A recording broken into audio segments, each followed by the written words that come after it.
right, welcome out once again. Here we are, our third go through with dealing with the irrational mind. Again, I marvel at the excellence of this text. Can I say that? Can I pause for a moment before we get right into it? I've mentioned this before, but if you haven't seen all the videos, and there's quite a few of them, and we're not done yet. But this is the foundation, to be honest, foundation of education. Sure, you've got your fundamentals. You've got to be able to understand shape, form, color, patterns, language, get some arithmetic, some mathematics in there. Sure, granted, Alan Bloom would appreciate you for that. If you don't know who Alan Bloom is, look him up. Spokesperson, main understander of education. I read a couple of his books on education. Interesting. But you know, this is, once you get all the basics down, you got to learn how to think. Most people, terrible. I don't know what goes on. I really, I don't know. I don't know what goes on with. I want to say most people, many people, a lot of people. Intelligent people, allegedly intelligent people, who seem to be relatively logical, founded in fact, reason. We'll follow that. We'll be okay for a while. Then something will click. I guess, well, you know, humans, we're sloppy. That's all I can tell you. Humans were sloppy. I should write that book, right? It's not pretty. Sometimes we just go off. I'm done. I've done it. I'm sure. Uh, Guilty as charged, you know. But you want to limit it. And once you realize what you've done, please get back on track. And I'm not just talking about conspiracy theorists, even though that has a bit to do with it. And it's funny, not ha-ha, but sad, interesting maybe even, that people on the left, oh, you know, those conservative conspiracy theorists, and then the conservatives, well, you know, those leftist conspiracy theorists. Well, we all have our shortcomings. So, you know, if you're not aware of it all, I'll go back to Neil deGrasse Tyson once again. Yeah, not my favorite guy, but there's a guy right there, right? When he's talking about science, when he's talking about perception in regards to questions about science, and being thorough and rational and going back to the drawing board, he's good. But then he starts to get outside of his profession, and that's probably, I think I just hit the nail on the head. I think that's it. It's just because of our limitations. We are so limited in our understanding. We're all equal in our infinite ignorance. In order to really be right and sure about things, there's a lot to know, right? And the world is a very complicated place. And thinking you know and not knowing is at the core of our downfall, right? Or at least not knowing of your fallibility, right? I'm fallible. So when people speak to me about ghosts and aliens and other things that can't, you know, religion, you can't prove that God exists, and you can't prove that he doesn't exist, right? He, she, it, they, whatever you call your God, goddesses, no God. Anyways, so, but people want to be right. People are very, they need to be right. We're very insecure. We're working from a constant source of, I guess you could say, infinite insecurity. Right? So please don't exacerbate that insecurity by ignoring it or feeding it, or try, you know.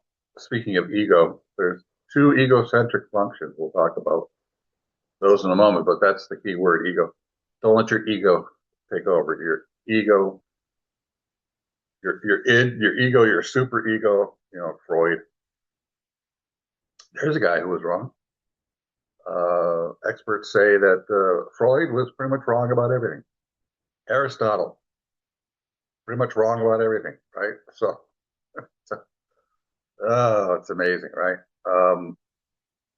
And in experts, I have my students read up on experts. There's numerous articles and stories and essays and things out there on experts and why are experts always wrong? That's a bit to the extreme, but I understand the sentiment. So, yeah, and that's because of our inadequacies, our infinite inadequacies. I think humility is a key element. Is this what I'm saying? Is this where I'm going? I think humility is a key element to good thinking, right? But bottom line, you got to know this stuff. You got to understand where you are in your thinking. The four, it's actually 6 stages total. You've got to understand the outside world, right? You've got to break down the thinking, the parts of thinking, standards of thinking, right? That type of stuff. Questions. How do you ask questions? How do good, solid, expert thinkers ask questions, right? Mastering content. How do you learn? How do best thinkers learn, right? And that's key, right? And then applying this thinking to academia, right? Solving problems, all that good stuff, right? So that's where we are at this point, right? So I think we did 2 videos. This is the third one. There's about 30 pages left. I think it goes up to 280, right? 280 something, but as I said, at the end of these chapters, usually even the lengthier ones, have extensive graphs or exercises, right? So we'll get through the basics. And to be honest, can I be honest with you? I usually don't get much further than this in my classes because most semesters are 17 weeks. So might get up to chapter 12 or 13, right? Some barely make it into chapter 12 because there's a lot of stuff to cover. I mean, some of these chapters, as you can see, are going to go more than a class or two, right? Like this chapter might have to take a couple of weeks with it, right? Because of its length. Others shorter, so it's maybe a day or two. We got to get the fallacies. Oh, I get so excited by this. That's am I a total? I was going to say tree hugging nerd, but I don't know what tree hugging has to do with it. Fallacies are, understanding fallacies. Fallacies are a thing of beauty, right? Here it is. Oh, 14. Good Lord, heaven help us. Media bias and political propaganda. Oh man, we swim in it. This is, with the internet.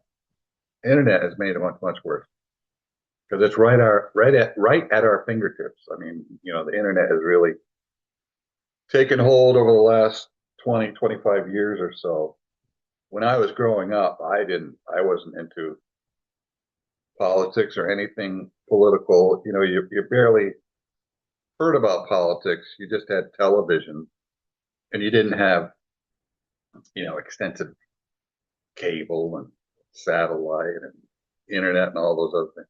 How many sources of entertainment, distraction, and information do we have now? It's proliferated, right, considerably over the last 20, 25 years. So that's a problem. That causes a problem with thinking too. Oh man, the internet. Don't get me going. I could spend the rest of my life talking about this stuff, to be honest. There's enough material here. Maybe that's what I'll do. I'll just focus on this for the rest of my or elements of critical thinking and how we get it wrong and what's going on out there in regards to social media bias, media, news media, bias, and a lot of the news media has come under scrutiny. Um, they're losing ground because of individuals, doing podcasts and going rogue. It used to be just ABC, NBC, CBS, right? Then you started to get cable and satellite, MSNBC, CNN came along, right? There was no CNN or MSNBC back before the internet, really to speak of. But now things have just taken off. And then with all these individuals and groups of individuals, you know, uh, doing their own thing, not corporate aligned, right? Like the legacy they call it, legacy media, right? Not corporate aligned, but individual based. But then these individual entities become popular and larger and start to catch up or maybe even surpass some, quite a few of the legacy media, right? So I'm really going off base here. So I'm just adding more time to something that should uh, be focused on almost exclusively. But anyways, we'll get to that. It's my podcast, my thing, so I can do what I want, right? We definitely want to talk about ethical. That's huge. Chapter 14 is huge. 15 is huge.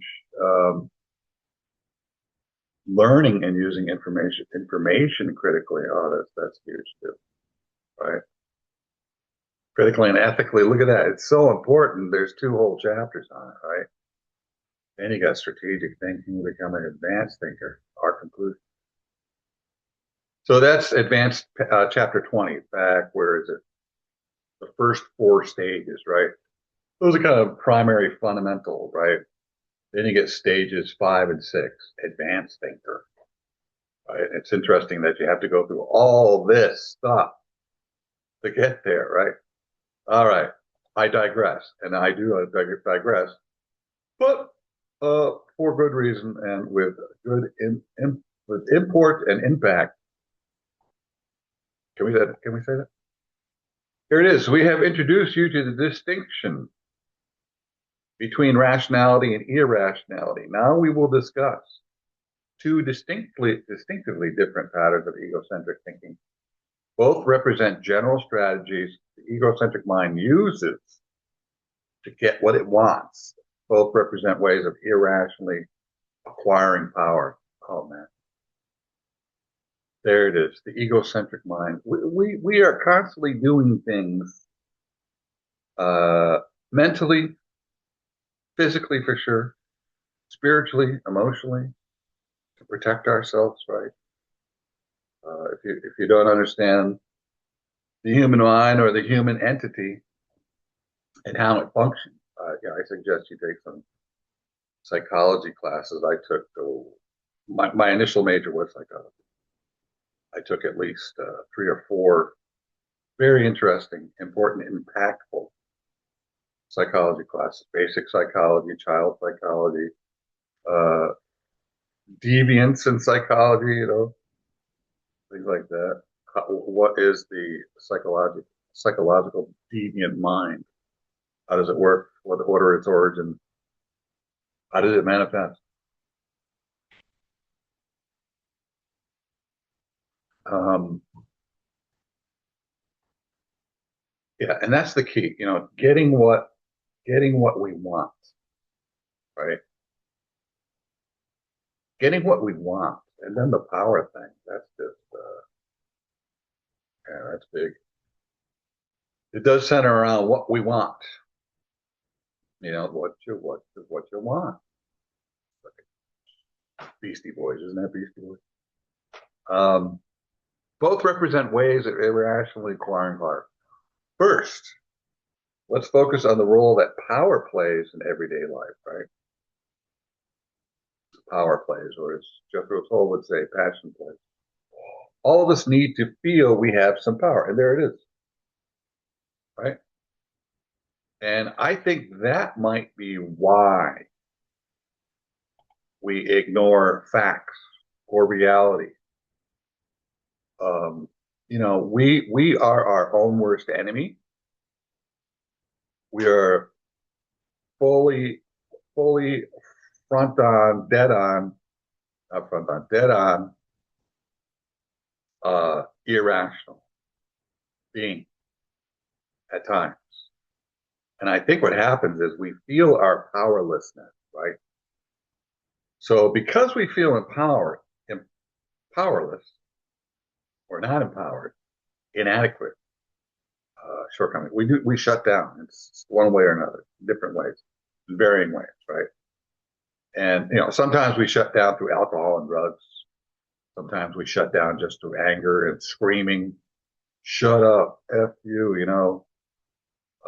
You see, I think you see more and more of that, the anger element, right? How do you go from feeling perfectly powerless to powerful? Boom, boom, boom. You become very powerful in a most highly negative, nasty way. But nevertheless, he's got a gun. He's serious. He just killed someone. Run away. So that's one of the reasons why people are violent, right? Especially younger people who feel the most lacking in power, right? Or those who come from unempowered, can I say that, or non-empowered situations. Those who are lacking a parent or maybe both parents, right? They don't get the proper nurturing. They don't get, everybody needs nurturing. Everybody needs to be loved. Hate to say it. I know some of you think you're really tough people out there, but we all need it, to varying degrees, especially when you're younger. I can tell you when you're older, it's not that big a deal. But when you're developing, oh my gosh, and things are new and you're ignorant and you don't know nothing, don't know nothing, right? Man, that's kind of like what we would say whenever we would get in trouble. I don't know anything. I know nothing. The Hillary Clinton. I can't recall. Isn't that what politicians do? Not just her, but I don't recall. I don't. Or who was that woman? The CEO of some company blew something, and every question she responded to, I have been advised by my attorney to not respond. I am pleading the fifth to protect my good name and innocence. I will not be responding. She even did that. What is your name? She said that. Oh, I'm pleading the fifth. Why? I mean, is that not your name? Are we going to have to do some research, a deep dive on your name or something? But anyways, yeah, that power thing, very important. I'm stuck here, but that's a very important point. That's a huge point. Huge, right? Without power, we are at the mercy of others. And that's the worst thing for a weak, fallible individual or human, right? If anybody says, I hear people say, oh, those religious people, they're weak. They need a God. They need religion. They need a Bible. We're all weak. Atheists too. So big deal. Tell me something that isn't systemic. We're all weak. We just have different ways of trying to support or lift ourselves up or buoy ourselves up or strengthen or empower ourselves or bring ourselves into the light, out of the lap of misery and emptiness, right? Into the light to make whole. This is right down the alley of Eric Fromm and his book, right? On love, right? The power of love. What is the main problem with love? He says, the art of loving. He's written other books too. The art of loving. It's been around a while. Probably you can get it. There's a good read for you. It's just over 100 some odd pages. But very important. Came out in the 50s, 60s. So it's a little antiquated, but nevertheless, and people do mention that because of its antiquated notions, it's not, some of it is not relevant to today, or his theory is lacking and lacking a ground or a basis or grounding in reality. And that's problem with a lot of philosophy. It really sounds great when you're philosophizing, right? Your Nietzsche, your Kants, your Fromm's, your whomever, your Gandhis, your Christs, I should say, whoever's theology is philosophy as well. Right?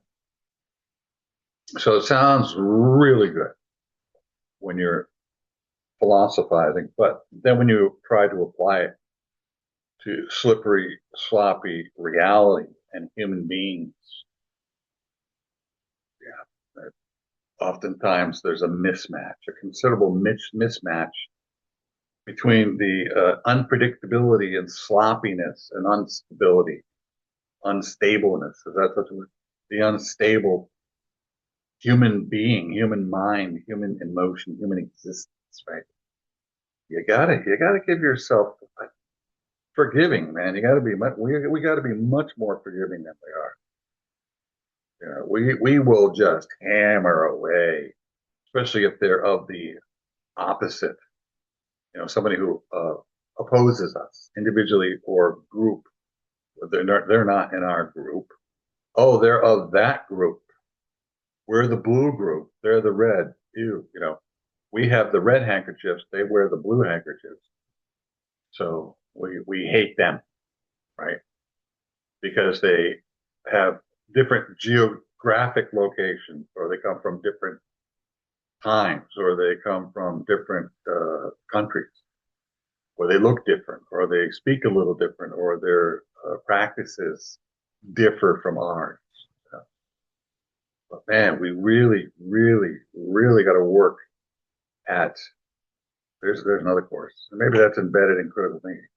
Difference, really understanding and appreciating and accepting and working with difference and supporting each other within that difference. Take it back a notch or two. Don't just immediately react if you feel powerless or insecure or whatever is going on inside you emotionally, intellectually. Just take a breath, take a step back, pause a moment, right?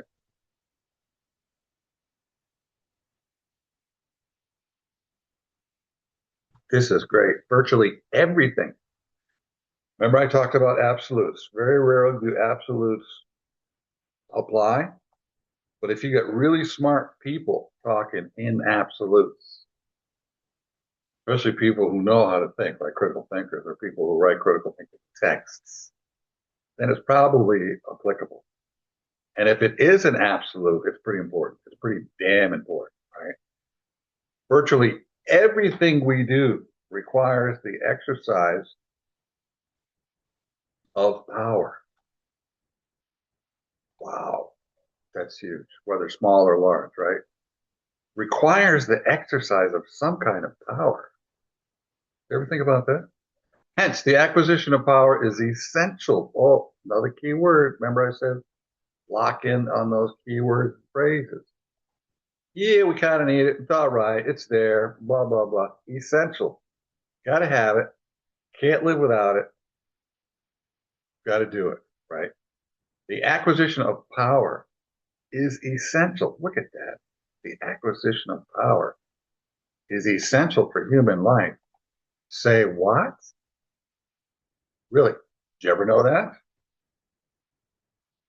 But we can pursue power through either rational or irrational means. And we can use our power to serve rational or irrational ends. There it is. So it's a choice, the matter of choice. Should I just react immediately because I feel powerless or disenfranchised or disempowered, right? Should I lash out verbally? Should I lash out physically? Should I lash out with a weapon? right? Because of a feeling of lack of power. For instance, gangs. Gangs are usually consist of guys. Women do join gangs, but it's mostly guys. Going back to the dawn of time, probably back to the cave people. You know, a lot of it has to do with that testosterone, but at the same time, it has to do with weakness. Because usually it's been found, it's been discovered, the research has shown that the majority of those in gangs come from broken homes. So their feeling of powerlessness is exacerbated because of a lack of affection, love, and care being brought up. So that does a 180, right? You don't get that, so you do a 180. I'm now powerless. I feel very insecure. I feel very disenfranchised, very disempowered. It sounds like disemboweled, lacking in power, right?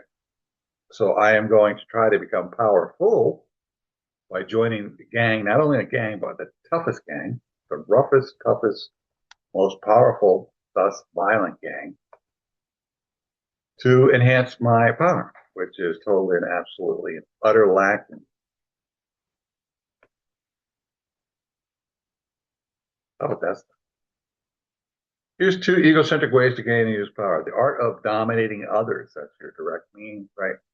The art of submitting to others, that's indirect, right? The obsequious one, right? The like your dog, right? Don't dogs, they'll roll over on their back and they'll go crazy nuts, showing their your dominance, I guess you could say, right? That's why when all animals, you see a lot of different animals do this, right? I've seen donkeys do it. I've seen wolves do it. I've seen horses. Kind of tough for horses to do that because they aren't that limber. Getting down off those four legs, or giraffes, same thing. Right? But one's closer to the ground. Smaller animals do that. They see that the human is the dominant one, right? So if that dominant one shows me love and affection, I'm going to submit to that because I want some of that power. How about that? Never thought of it that way, did you?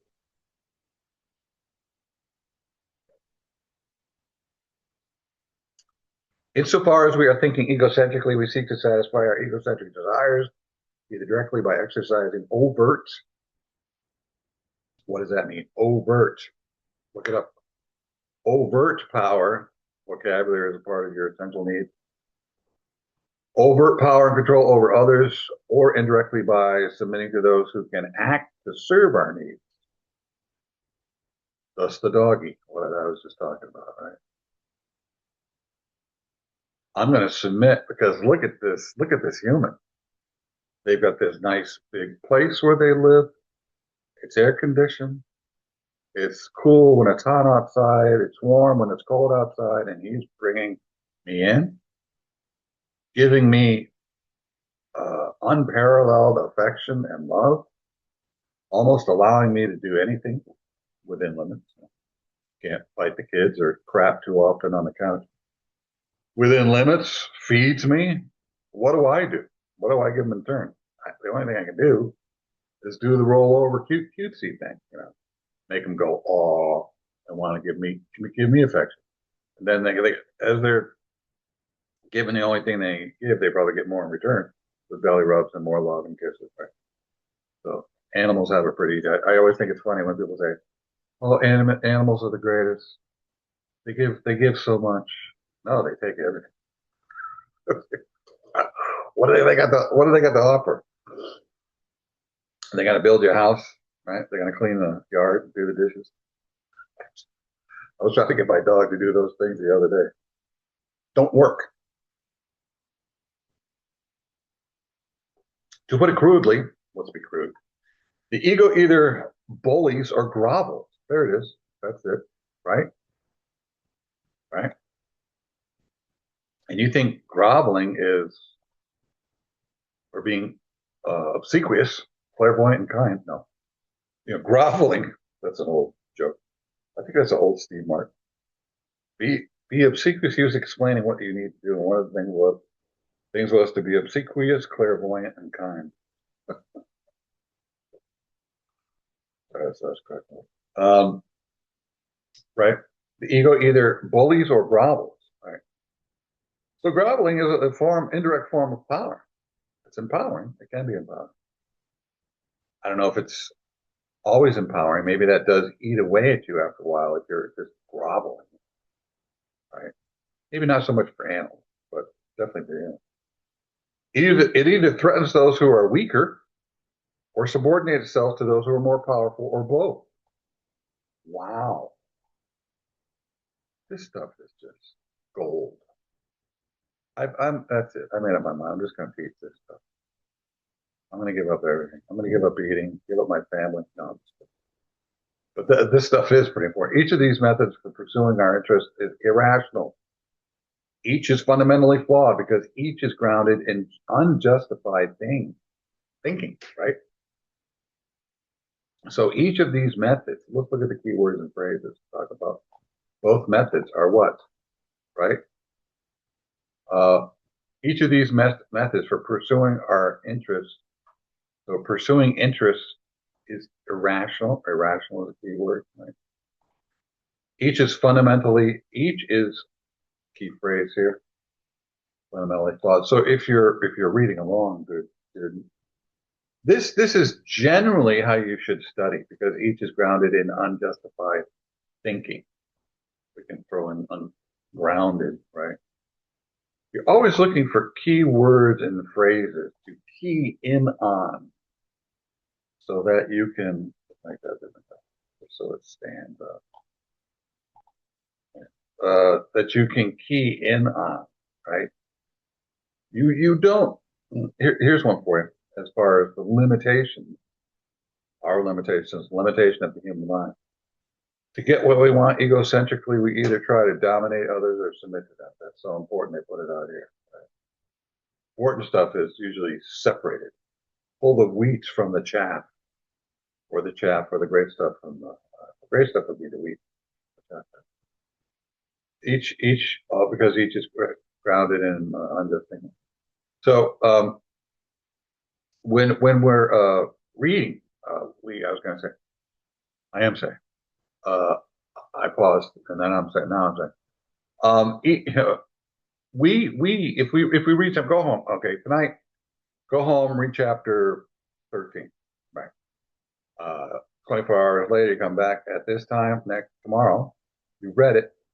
You've forgotten 80% of it, especially if you've done nothing but read it.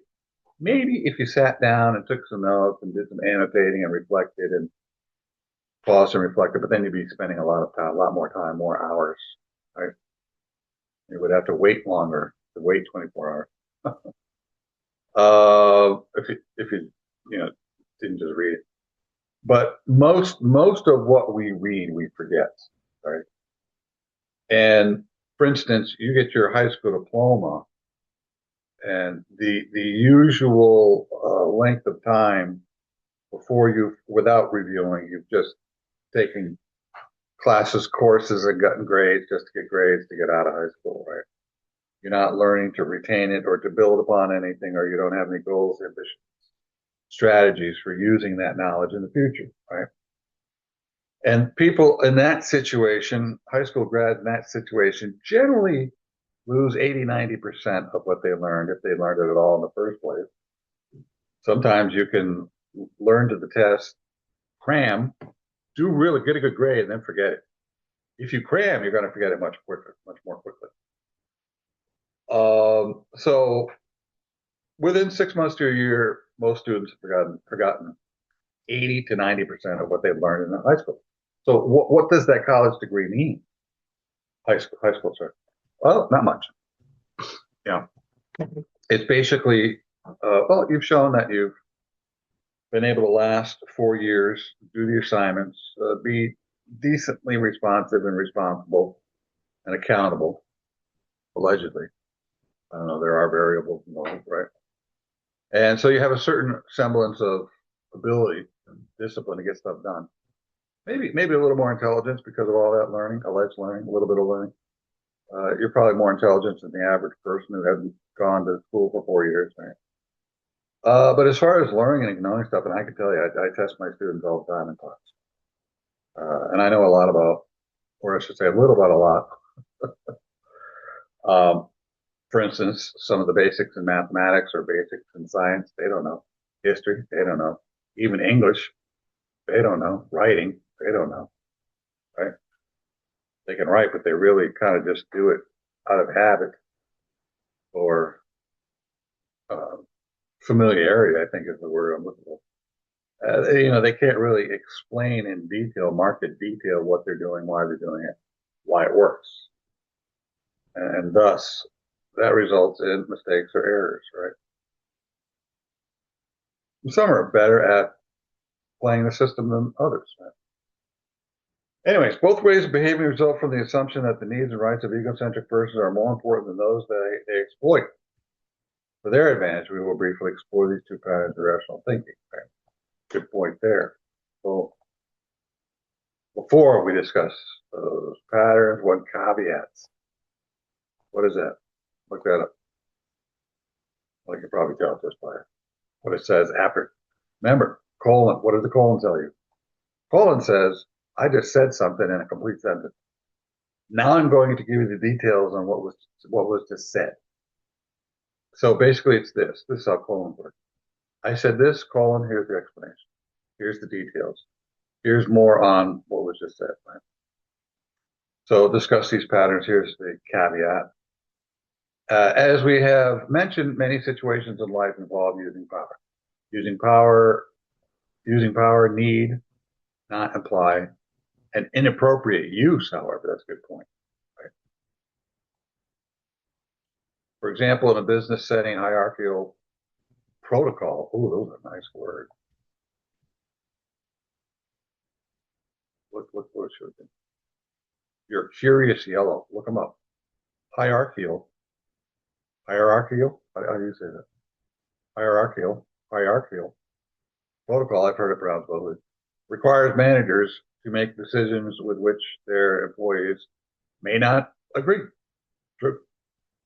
The responsibility inherent in the manager's position calls for that manager to use his or her power to make decisions. And usually, the manager is making decisions based on the company's needs, not so much the individual's need. Not that they're going to intentfully try to ruin individuals and preserve the company, even though that has been done. Some can be very warlord-like, malicious in their managerial approaches, but buyer beware, or worker beware, I should say. I've worked in companies.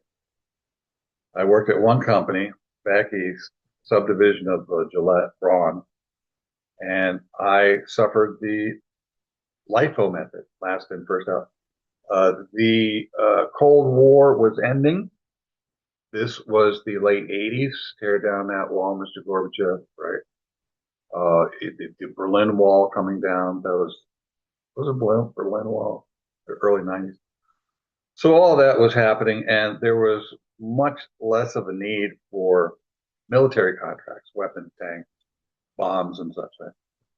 So even though I was working in the technical fields as a programmer, systems analyst, not directly, working for a company that provided products, health products, health improving, sustaining, stabilizing products for individuals, right? Not really military technical stuff, right? But nevertheless, there was a trickle down effect as those defense contracts went by the wayside.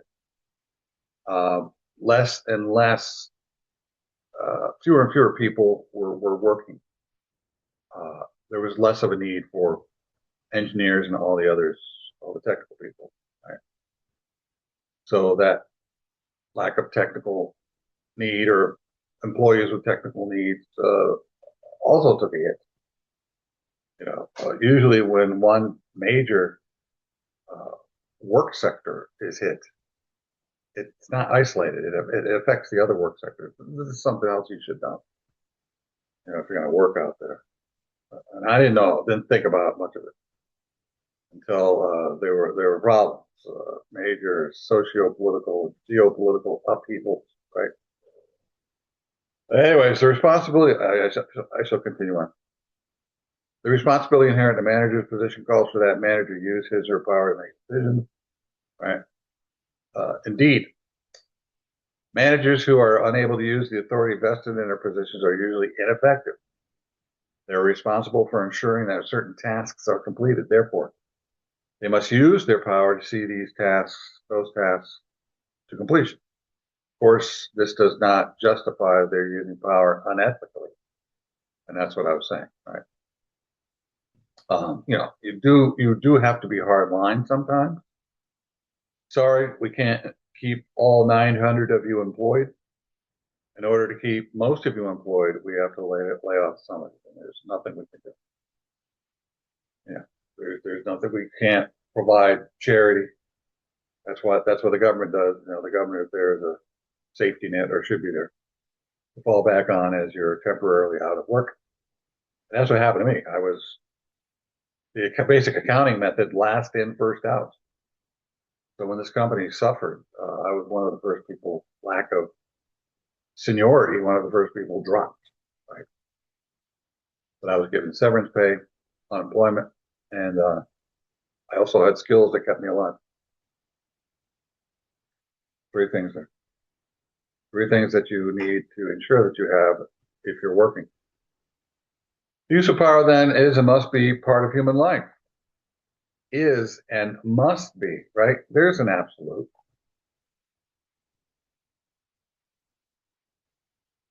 Really? Must? You're saying absolutely? Absolutely. Really? Please tell me more.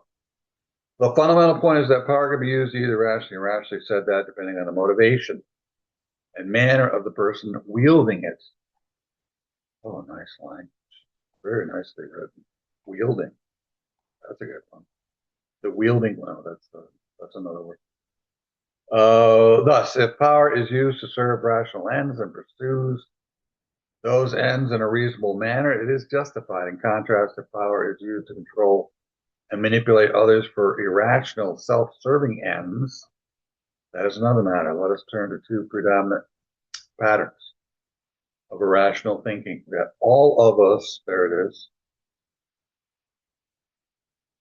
irrational, let's do two predominant patterns of irrational thinking that all of us use. That's the key phrase there. The dominating ego function. I can get what I want by fighting my way to the top.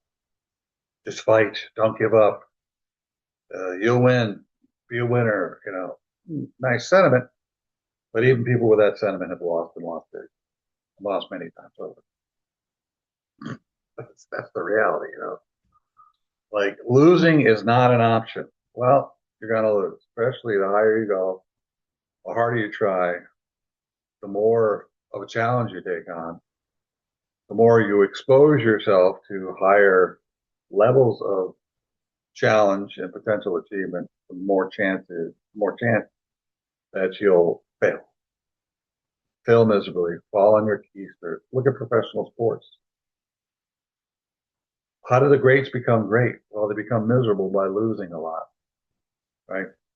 What did Michael Jordan say? Allegedly, one of the greatest basketball players, one of the greatest athletes, one of the greatest sport figures of all time, right? Did I cover it? What did he say? He said, I achieved more than most because I failed more than most. Let that sit there for a moment, right?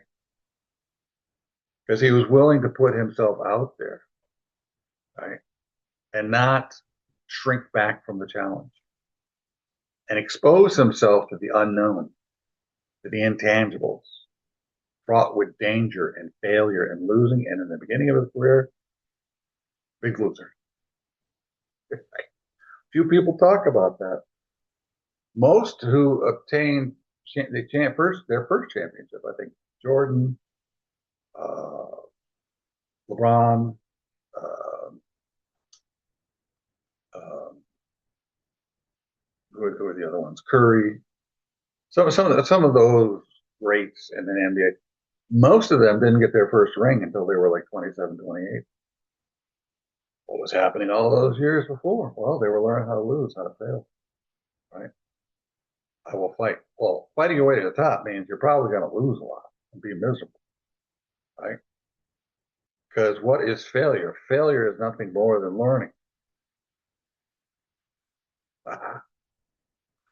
And the more you learn, the fewer mistakes you make. That's why you got to learn this stuff to make fewer mistakes. Right? The better it goes, you know. And that's the stuff that is champions are made of. Right? The submissive ego function, I can get what I want by pleasing others. The egocentric mind chooses one over the other either through habit or by assessing the situation. Right? This is a dangerous one because that means you're doing things, I don't want to say unconsciously, subconsciously, I guess, right? You've got to do things consciously. For example, you can either forcefully displace those at the top or please those on top and thereby gain desires. Of course, we must remember that these choices and thinking that accompany them function. There it is. Didn't I just say that? Oh man, I'm smart. I shouldn't allow myself to get too egotistical because I'm going to miss something along the way. That's when I go, no, I didn't make that mistake. Somebody else. That was my fault. Egocentric domination between the two functions of egocentric thinking, perhaps the one more easily understood is the dominating function or the dominating ego.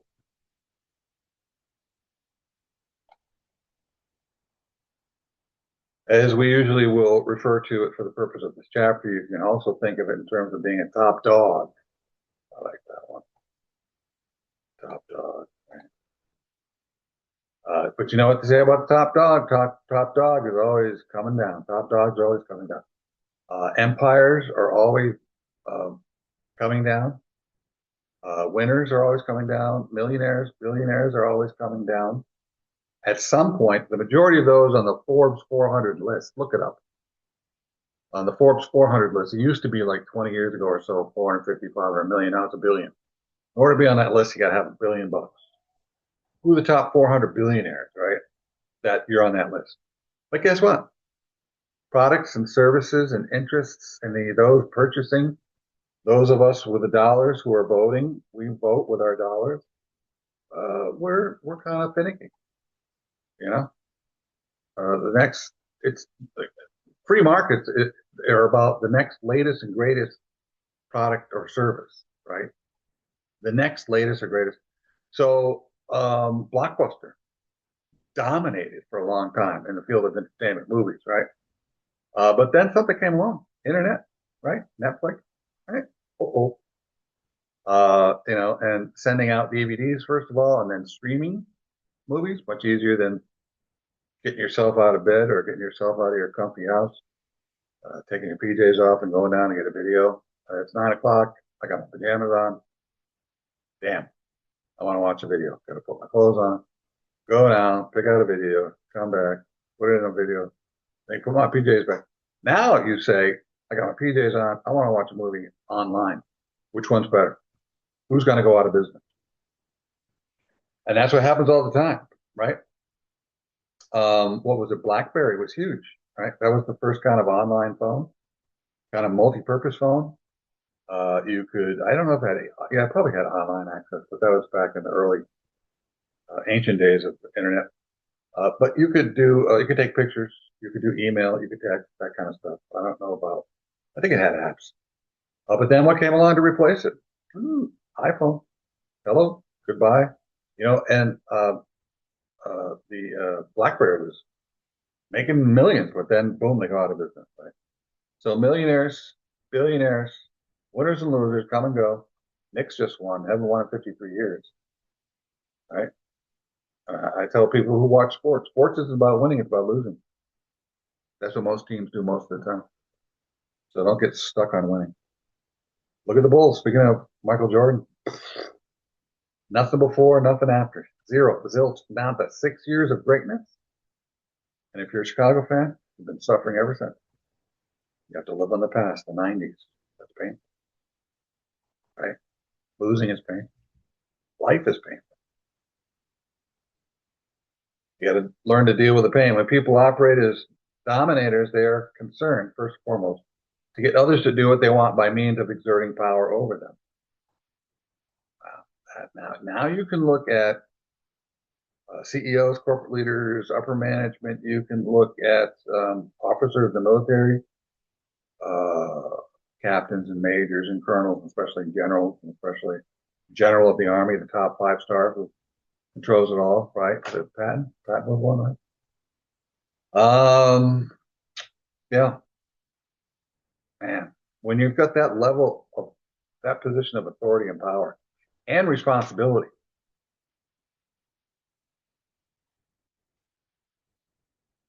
changes things. Thus, the dominating ego uses physical force, verbal intimidation, coercion. That's like we're coerced into paying our taxes. You don't know that word? Look it up. That's a great word. Violence, aggression, authority, and any other form of overt, there it is again, look it up, overt power to achieve its agenda. That is damning right there. Damn. Damn, say what? Power say what? It is driven by the irrational, self-serving belief that to get what you want, we must control others so that were they to resist, we could force them to do what we want. At times, of course, domination may be quite subtle and indirect with a quiet voice, what appears to be a mild manner, right? Who was it? Teddy Roosevelt, speak softly and carry a big stick. So what I'd like you to do, and you've got this huge stick in your hand, what I'd like you to do, little puppy, is not pee on the carpet. And you got this big stick in your hand. That's what God's like, no. What I'd like you to do. You ever notice that when people speak more softly or quietly, that's more frightening than yelling sometimes? What I'd like you to do, little puppy, so I don't have to crush your head with this huge stick and beat you within an inch of your life, okay, is to wait and pee outside. Get my attention. I'd like you outside. All right, all right. That's the Teddy Roosevelt philosophy. For examples of dominating ego at work, we need only to look to the many people who are verbally or physically abused by their spouses, or so many children similarly abused by their parents, right? And a lot of that abuse is just coming from a lack of power, a total feeling of insecurity and lack of power. They're not secure. They're not powerful. They're probably some of the most powerless people in existence. You can't tell their victims that, but it's true, right? That's really what's going on inside. The basic unspoken pattern is if others don't do what I want, I will force them to do it, or consider the man in a bar who gets into a fight to force another man away from his girlfriend. His purpose on the surface is to protect her. And here's the caveat.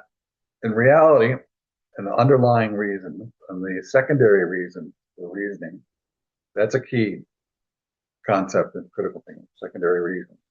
Well, that really comes from economics, actually, or the secondary factors, secondary reasons. In reality, his purpose may be to, or effects, I should say, I guess that's what it is, right? Secondary effects. In reality, his purpose may be to ensure that she won't be tempted into a romantic relationship with someone else or to embarrass the other man in front of his peers. Yeah, isn't that really what's going on? Because she may really like the guy. Maybe she's tired of your boring, right? And you'll have none of that. Domination over others typically generates feeling of power, self-importance, right? You can go from feeling of powerlessness, 1 to 100, to feeling of power by wielding a weapon, right? What's one of the most quickest ways? Again, I'm not saying moral, ethical, or you should do this, right? One of the most quickest ways to gain power and the greatest power, killing, right? That'll get you, well, maybe not respect, but at least fear. And people will definitely avoid you or do what you want, what they think you want them to do. Isn't that what's done in the military? you don't do what we say, 15 lashes, you go to the brig, you go to private solitary confinement. If you really do something bad, like you don't, you run away, right? Then that could be, you could be put to death, right?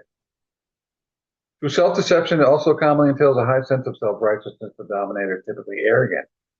There you go. And that arrogance is not coming from a sense of empowerment. It's coming from a lack of power. So even though they're showing power, they lack it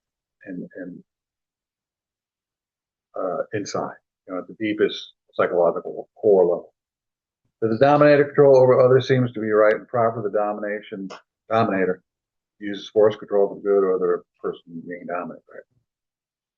Skip down. Given these mutually supporting mental structures, it is difficult for those who successfully dominate others to recognize any problems in their own behavior. There it is. Right? It may be difficult to recognize, but they're not looking. They don't care. Right?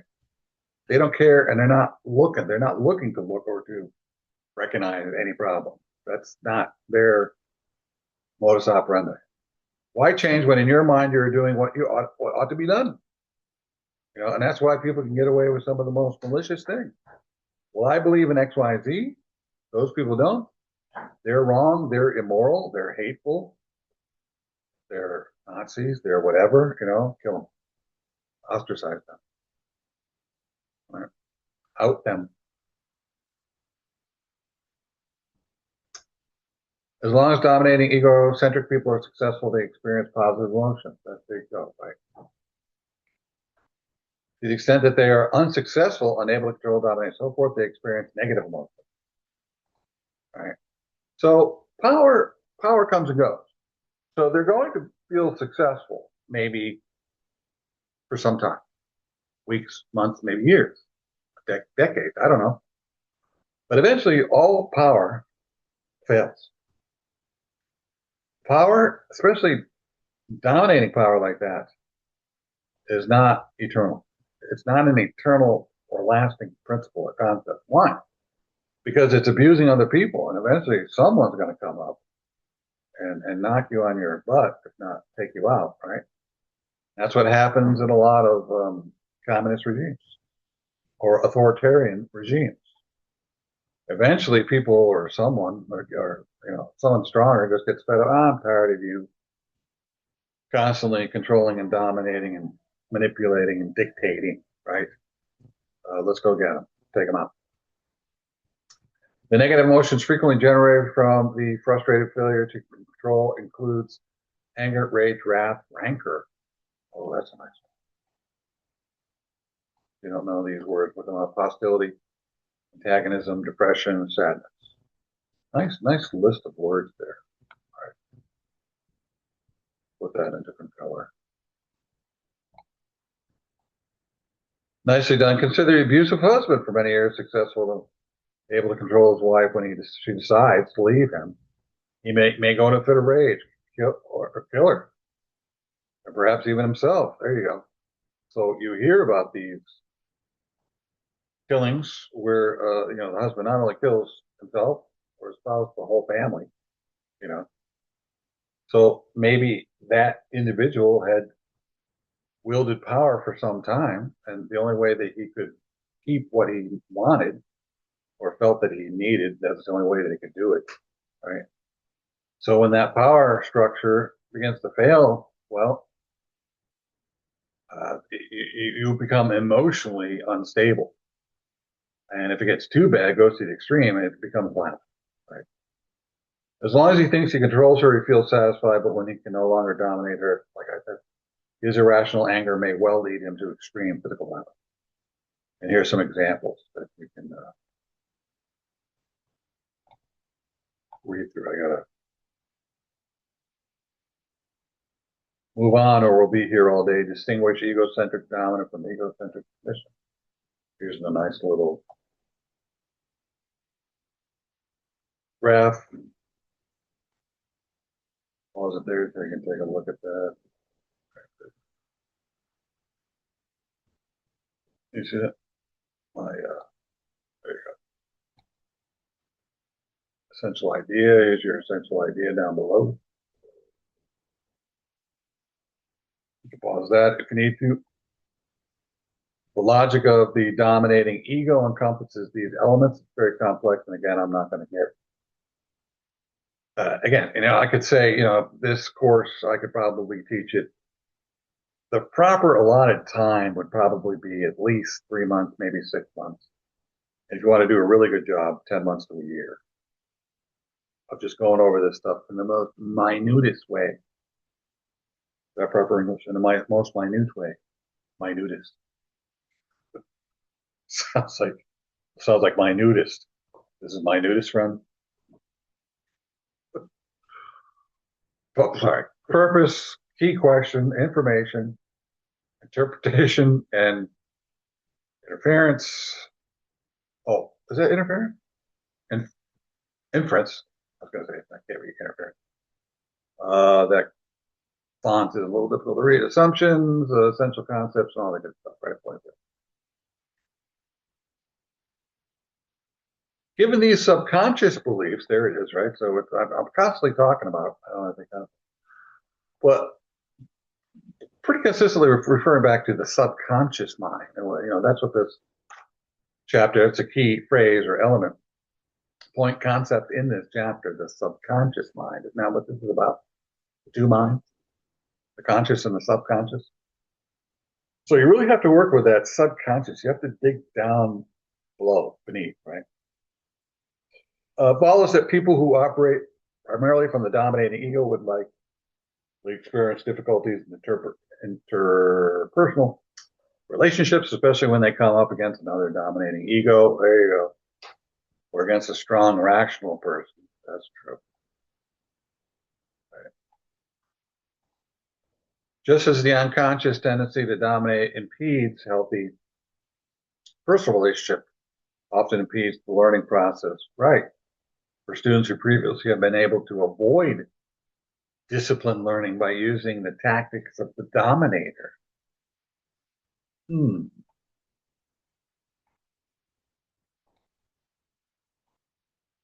Intellectual, I got a lot to say about that in regards to education, but that's another subject, another time, another video or videos. Intellectual arrogance is a common byproduct of the tendency to dominate. All the following thoughts often unconsciously to or derive, from intellectual arrogance on the part of students who have successfully avoided significant learning by exercising power over teachers and parents, right? There it is. Why should I have to learn? This is too abstract. This isn't my major. I'm intelligent. If I don't understand this, it can't be taught to anybody. Blah, blah, blah, blah, blah. Nice try. Oh, power imbued students. Another benchmark of the dominating ego. That's really that's out of the ordinary, because most students are very inert, compliant, disengaged. So to be that engaged means that there's something there. They're definitely going the wrong way about things, but they've got some intelligent and initiative, I guess you could say. So I would look at that student, if I was going to look at them in a positive way. That's how I would apply the positive point of view. Another benchmark dominating ego is its propensity. Oh, there you go. You gotta look up these words. Good words. To impose higher standards on others than it imposes on self. For example, it may require something near perfection and others while ignoring what should be obvious flaws in itself. For a simple everyday example, we can turn to what often happens in traffic jam. People frequently drive as if their rights were sacred. No one should ever cut me off, and that's true. Well, they frequently cut off others. There you go. So the people who were jumping out of the car, if there was a woman who was beeped at, I saw a video, she had used the breakdown lane to cut in front of this 18-wheeler.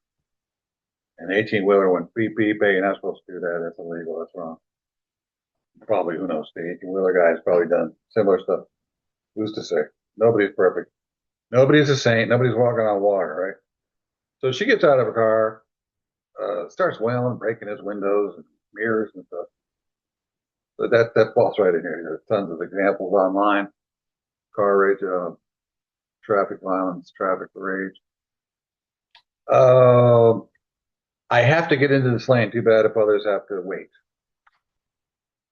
In short, dominators expect others to adhere to rules and regulations. They see themselves as having the right to thrust aside at will, and that's total hypocrisy. And that will breed some anger if individuals are exposed to that type of thinking or that way of acting on a regular basis. If they're a family member, it's not somebody who's just coming and going in a traffic encounter. But if you have people like that in a family situation, that very disruptive to the entire family unit, in a workplace, in a community, right? If that continues time and time again, that causes a problem. Don't be a problem causer. From an ethical point of view, those who seek control over others frequently violate the rights and ignore the needs of others, right? Selfishness and cruelty are common in these people. Very true. Next, we lay out the logic of egocentric submissive thinking.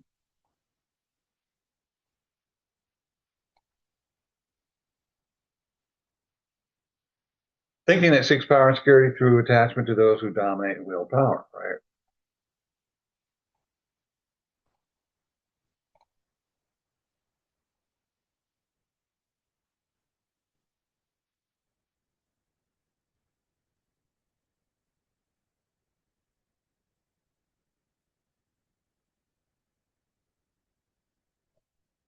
If the hallmark of the dominating ego is control over others, the hallmark of the submissive ego is strategic subservience.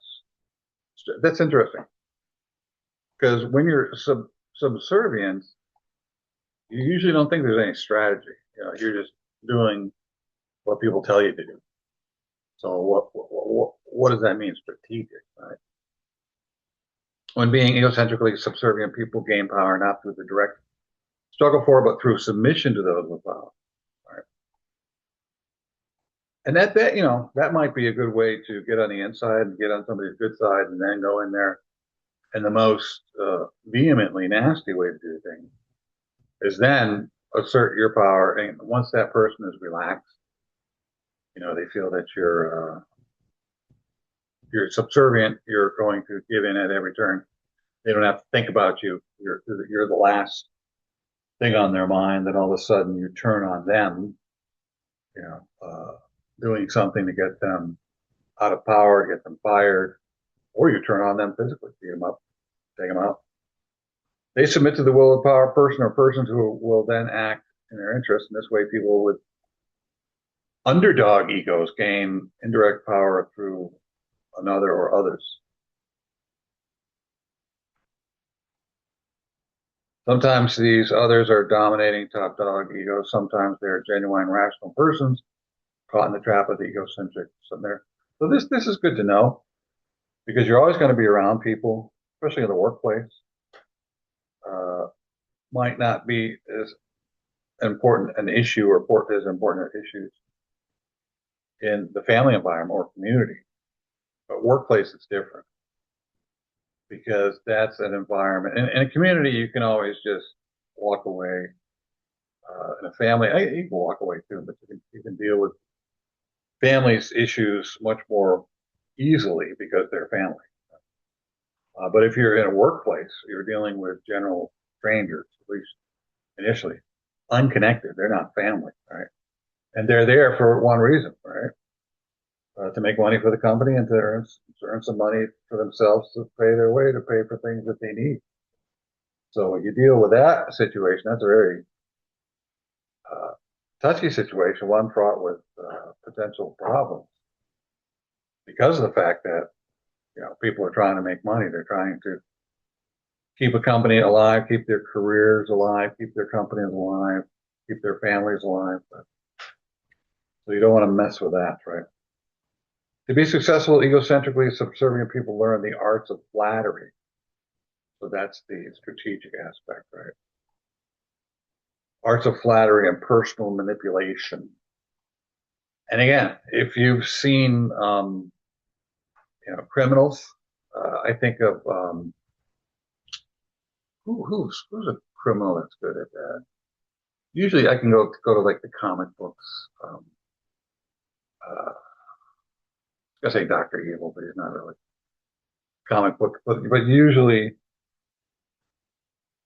there are certain criminals that are just very seemingly nice, allegedly, but they're underneath they're not. They flatter and oh yes, you're the greatest, perfect. And then they come out of left field and knock you out. There are countless examples of this mode of functionality in everyday life. So here they are. Right? I'm not gonna go through all these. And I said that this would happen eventually, right? You get these long examples, right? So there's an example, and it explains that through. Then it talks about a similar pattern often occurs in social groups. So we go from the teenager to the social groups. And the belief systems of most human cultures, a greater place is officially given to the use of reason in human life than it was in fascist society. True. Much of the official ideology of any society, however, is more window dressing than reality. Oh, yes. I like that point. Suffice it to say that because all societies are stratified, what is stratified? Strata.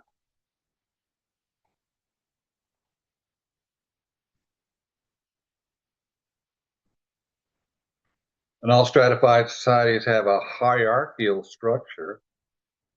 Just gave you that. Visual, hierarchical, right? Top, down, mid, bottom, very bottom.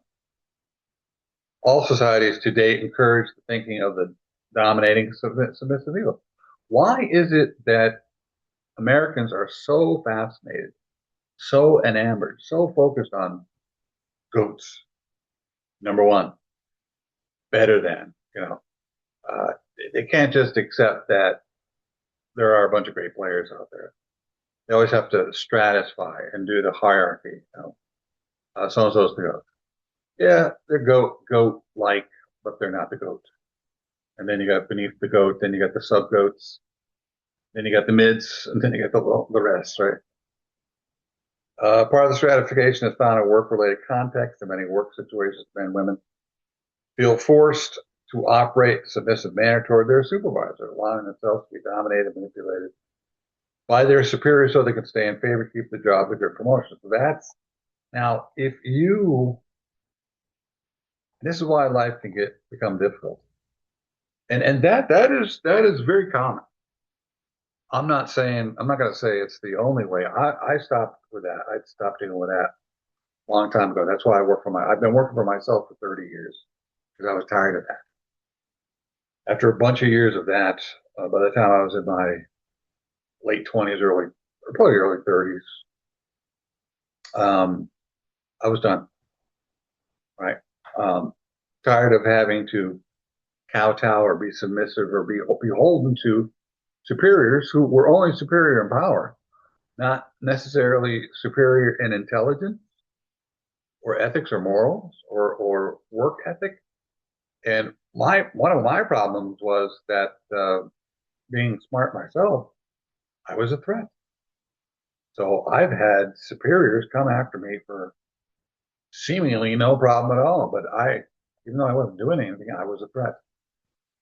So at first I didn't know what was going on. I come in, I do my job, I'm on time, I'm punctual, I obey the company rules. But this it didn't just happen to me once. It happened to me several times. And then I started to understand what was going on. Oh, something else I have to deal with, right? Not just dealing with supervisors and having to do their bidding, but also deal with supervisors who, even if I do their bidding, they're going to cause problems, right? So I got away from all that. Done. Thus, the submissive ego operates through artifice and, ooh, there's another one. Look at it. You should just write all these words down, vocabulary words.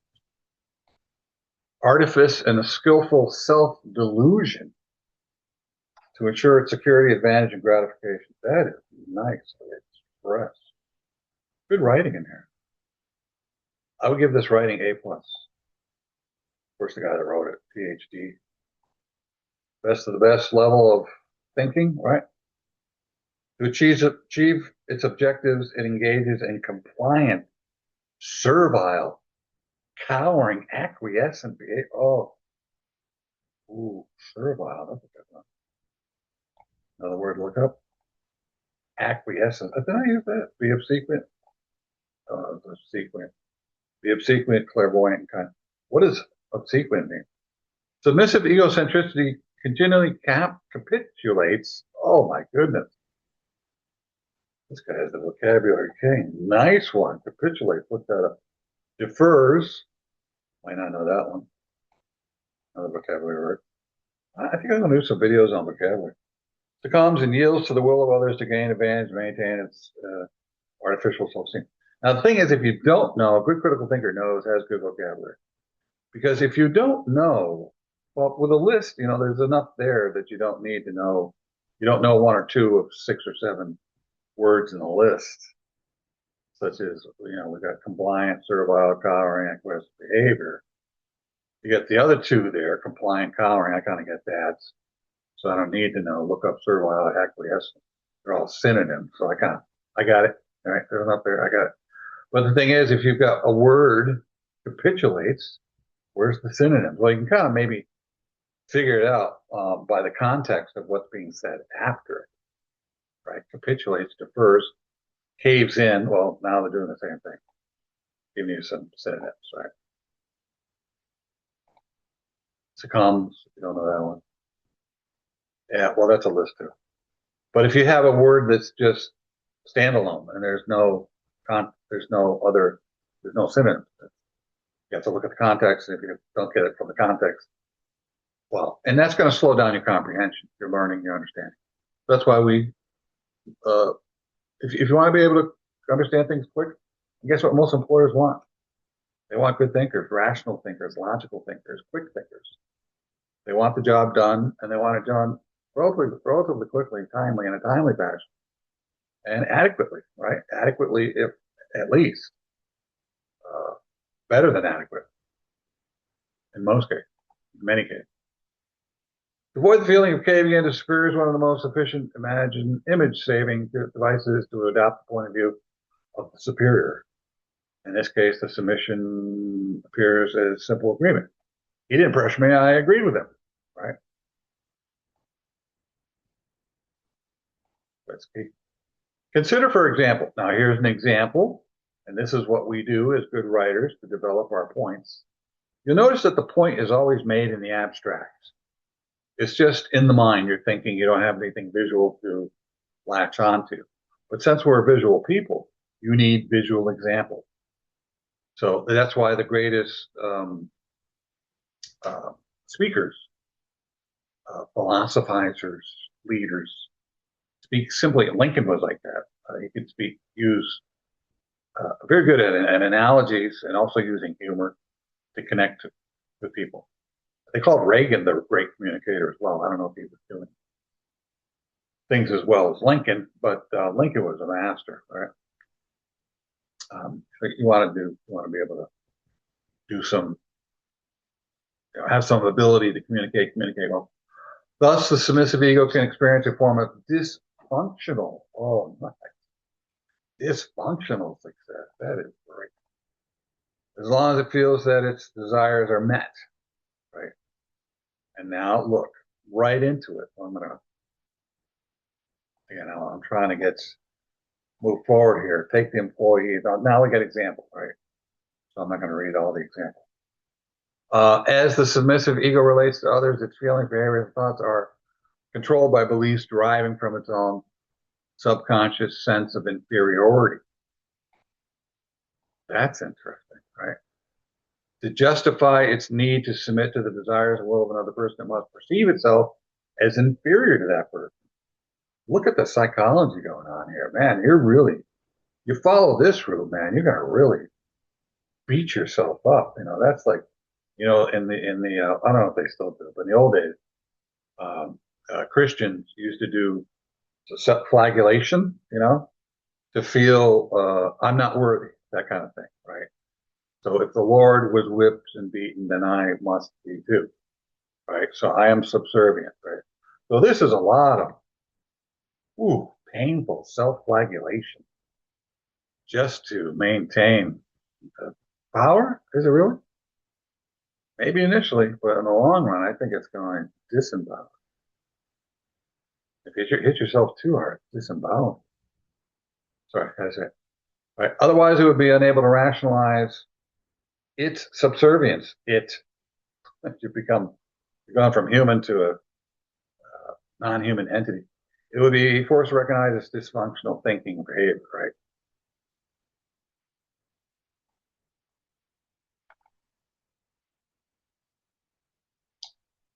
Consider the following unconscious beliefs. So here's some more examples.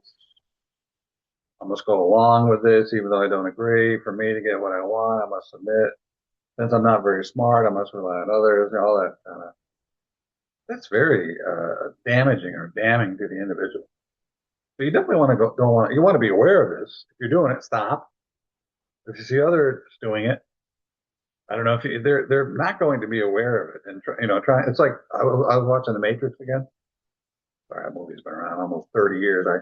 It's still one of the probably the best movie I ever seen, personally. For many reasons I won't go into now. But I'm watching the Matrix yesterday, right? And the key thing with Neo is that he's 30. And that's about the age too, in reality. A lot of what the Matrix is about, and I've used the Matrix or the analogy of the Matrix in my classes hundreds of times. Great analogy. That movie has great analogous points that are applied to reality. So, anyways, one of them is the fact that if you believe something too long, it's difficult, if not impossible, to break out of it. And that's what Morpheus tells Neo after they pulled him out of the Matrix and told him that it's virtual, that's AI. Those guys coming after you, those are programs, AI programs. And those people that you see around you, it's all virtual reality, right? They're not there in that capacity. They're stuck into these little containers and being drained for their energy, like batteries, the power of the cities that are run by the machines who've taken over because you knocked out their sky, their source of power, solar energy, right? I just gave you the plot of the story. But yeah, so I think that's another reason why I can still watch that movie, because the two brothers that wrote it are steeped in a lot of cool philosophy, a lot of Eastern philosophy, Western philosophy, and theological philosophy as well. So it covers the agnostic East and West, and also the theological East and West philosophy. A lot of Kant, Nietzsche, and there was Aristotle. The Oracle went Aristotelian techniques on Neo. He says, so you came to ask if you are the one. Well, are you? That's Aristotle. I'm not going to tell you. You know. And then he says something very telling. And that's what she was anticipating. He said that, and what's interesting is that the Oracle and those who've been there, they've been there many times before, right? I think this Neo was the sixth Neo. So they already know what's going to happen, right? And that's what the architect does when he's talking to Neo. That's the second one, I think. It's the second one. I've watched the first one a lot. The second and third, not so much. But Morpheus, getting back to the point, Morpheus is telling Neo, I usually can't pull people out that old, as old as you, because they just won't accept it. And Neo wasn't accepting it, but because he's the one, He's definitely got a mentality, a brain, a will that's different, superior to most others. So that's generally why Morpheus pulled him out, right? But if it was the average person, they would have just not accepted it, blown up, gone mentally off the edge or something, killed themselves out. Anyways, let's move on. I'm taking way too long with this. In addition to serving as a major barrier to the pursuit of fulfilling and meaningful relationships, the submissive ego stunts the development of rational mind. So yeah, this submissive ego stuff really is damaging, right? So here's your self-harming beliefs below, right? Check those out. Thus, the submissive ego, like the dominating ego, creates significant barriers to development. So if you're overly dominating or overly submissive, and that's what we have here, both of those are self-damaging. The dominant is not only damaging to the self, which most people don't realize, but it's also obviously damaging to the ones they're dominating. The obsequious one, clairvoyant and kind, that's damaging mostly to themselves. But then it might be damaging to others as that self gets damaged. Then they start to act out, right? So it's not always self-contained. You know, they start to react and kind of blow up because it's very unhealthy in here. A lot of bad stuff going on, you know, and you're going to have an explosion. It's like a time bomb waiting to go off, right? Egocentric pathological tendencies of the human mind. Ooh, pathological. You know what pathology is? We now can put explicitly into words an array of interrelated natural pathology. Look that word up. Pathological liar. You've heard of that one, right? Rising from egocentricity is significantly developed. I think we must overtly identify these tendencies. There's another phrase. As they operate in our lives, correct them through critical thinking. What are they? Egocentric memory, the natural tendency to forget evidence and information that do not support our thinking. And this is probably one of the main reasons why we forget the majority of what we forget, because we don't want to remember. Egocentric myopia, that's small, the natural tendency to think in an absolutist way within an overly narrow point of view. Myopic thinking is very small and narrow, right? Egocentric righteousness, you see a lot of that in the political realm. Natural tendency to feel superior in the light of our confidence that we possess the truth, right? I have the truth. People in religion think that, right? I have the truth, the way, and the light. Or in politics, you know, we're the just, rightful thinkers. We love ourselves and all society, and those opposing us, they're evil. Hate themselves, hate us, and hate all society. Therefore, I can do anything to them, right? I can disenfranchise them. I can take away power. I can take away physical well-being. I can take away their lives if need be. Why? Because they're trying to destroy us. I'm justified. I'm right. Egocentric hypocrisy. Egocentric oversimplification. You probably know what that is, right? A lot of hypocrisy. You get your daily dose of hypocrisy in all social mediums. Natural tendency to ignore real and important complexities. That's it right there, right? The world is very highly complex, but a lot of people will just ignore it. And if you start to go into, this is what I do, for instance, one of the issues, hot button topics, is climate change or global warming, right? And I go into massively detailed explanation of the issue at hand and all its underlying complexity that most people never really, because, you know, they really don't care about that. I don't want to know. I don't need to know. I'm right. My group is right. Our group believes X, Y, Z. Your group doesn't. Who cares what's really going on? This is the general consensus of our group. I'm part of the group. I'm going to believe it. I'm going to endorse it. I'm going to enforce it, regardless of what you say. And I really don't want to listen to you because it might make me realize how wrong I am or inadequate my thinking is. And I'm just going to shout you down and make you a part of that group, and you're wrong, and you need to be ostracized, right? This is how it goes all the time. It's terrible. It's terrible. It's toxic. It's harmful. It's nasty. Egocentric blindness. Oh, there's so much blindness out there. Immediacy. That's probably not a clear one. Natural tendency to overgeneralize. That's it. Immediate feelings and experiences, right? Yeah. I see one individual do this one thing. Therefore, the millions who are in that group do the same thing. That makes me nauseous.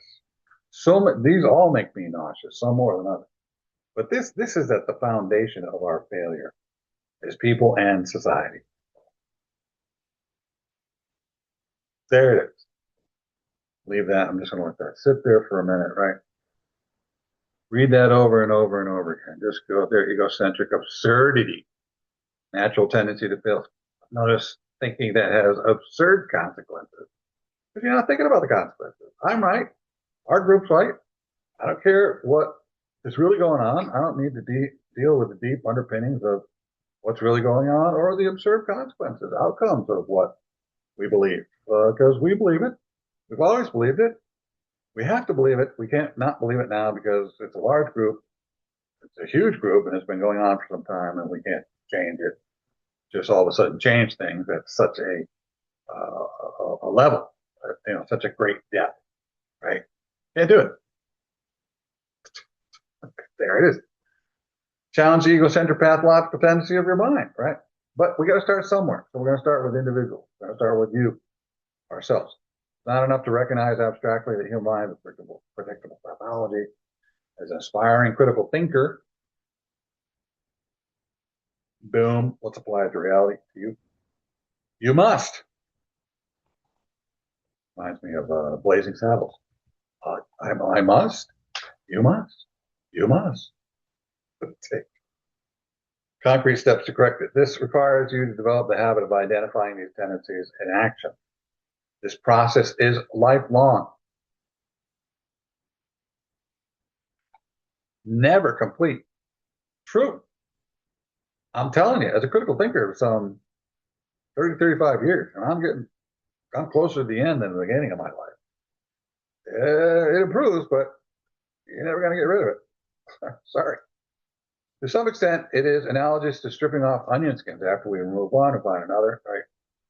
To some extent, we have to strip off the outer layer to be able to recognize one or eight. Corrective egocentric memory, corrective egocentric myopia, right? So here's ways of correcting. I'm not going to go through all of these, but I'll pause here. You can take a snapshot, you can pause that, take a look at it, read through. Because again, I don't know, might have to make another video the way this is going. Correcting egocentric hypocrisy, we already went over these. So you know what they are, you know the problems exist. Now, get into and my thing is really an exposure overview. It's not really working this stuff through so that you have all the tools that you need to be that better critical thinker. Maybe that's to come. Maybe you can take my coaching. I don't know. It would take some coaching. Right? So you got your hypocrisy, oversimplification, how to correct this stuff, blindness, immediacy, defense mechanisms of the mind. Here it is. The human mind routinely, I talked about this, engages in unconscious. Ooh, remember? We talk about the conscious, subconscious, unconscious. Subconscious is just below the conscious. We can access it. Unconscious, that's pretty far down, right? Kind of like Neo or the people that believe something for too long. It starts to settle way down into the unconscious, where trying to pull that out and change, you can't teach an old dog new tricks. That's what they're talking about, generally speaking. Right? Routinely engages in unconscious processes that are egocentrically motivated that strongly influence our behavior. When functionally egocentrically, we seek to get what we want. That's been said before, hasn't it?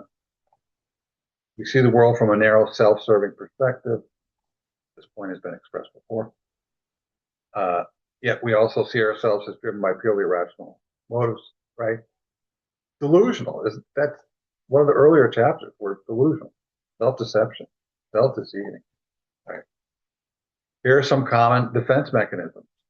Again, I'm not going to go through them all. These are just lists. We've understood the concept. If you need more detail, delve into it. Denial, identification, projection.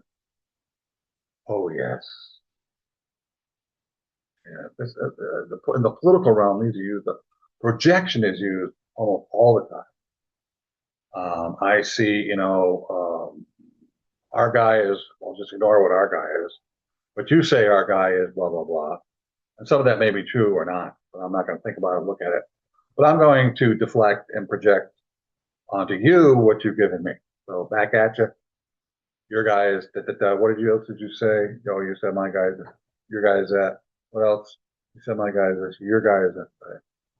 Without even, it's just pure projection. It's not even rationally looking at the points being made, seeing whether or not they're true. Repression, just suppress it. Rationalization, that's huge, right? You'll notice on the internet when someone says something and another person comes along and counters it, they're contrarians. They're contrary to what's being said.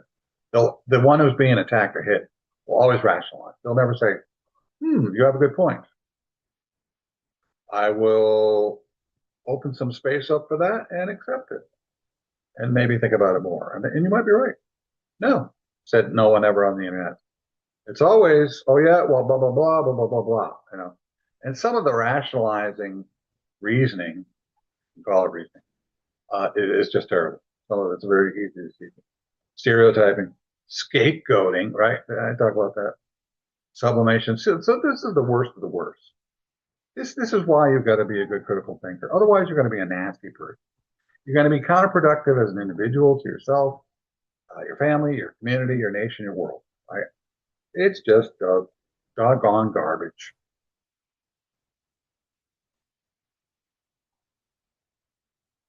I still got 15 pages to go. Guess what, people? I'm going to have to do a fourth video. Like it or not, there's just too much there. So anyways, that's it. I've probably gone too long today. That's it for now. Take care of yourselves. Be good human.